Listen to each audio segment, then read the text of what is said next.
Gaji anggota DPR tengah menjadi sorotan karena diduga naik hingga mencapai 100 juta rupiah per bulan. Ketua DPR Puan Maharani mengatakan selain gaji, anggota DPR juga mendapat tunjangan rumah.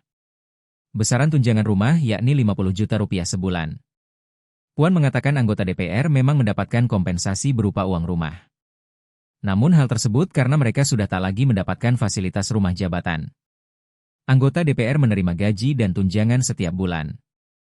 Besaran gaji diatur dalam Peraturan Pemerintah RI Nomor 75 Tahun 2000 tentang gaji pokok pimpinan lembaga tertinggi, tinggi negara dan anggota lembaga tinggi negara serta uang kehormatan anggota lembaga tertinggi negara.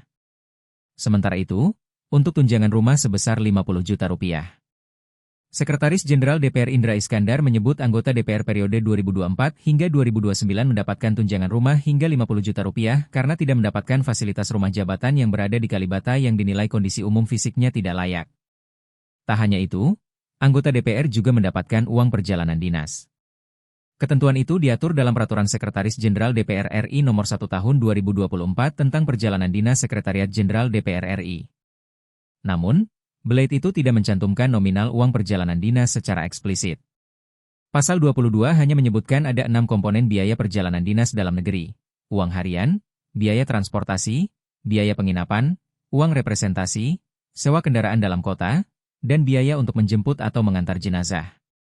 Berdasarkan PP 75/2000, berikut gaji pokok anggota DPR, Ketua DPR, Rp5.040.000, Wakil Ketua DPR, Rp4.620.000, anggota DPR, Rp4.200.000.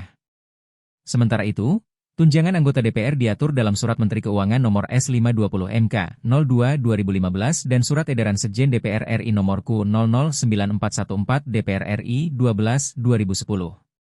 Rinciannya, tunjangan melekat, tunjangan istri suami, Rp420.000, tunjangan anak, Rp168.000. Uang sidang paket, Rp2 juta, tunjangan jabatan, Rp9.700.000, tunjangan beras, Rp30.090 per jiwa.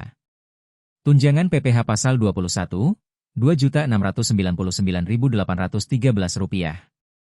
Tunjangan lain, tunjangan kehormatan, Rp5.580.000, tunjangan komunikasi, Rp15.554.000, tunjangan peningkatan fungsi pengawasan dan anggaran, Rp3.750.000, bantuan listrik dan telepon, Rp7.700.000, asisten anggota, Rp2.250.000. Jadi total take home pay yang diterima anggota DPR Indonesia setiap bulan sekitar Rp104.219.000 per bulan. Kurang nikmat apalagi anggota DPR kita, padahal kinerja minim. Salah siapa? Tanyakan saja pada rumput yang bergoyang.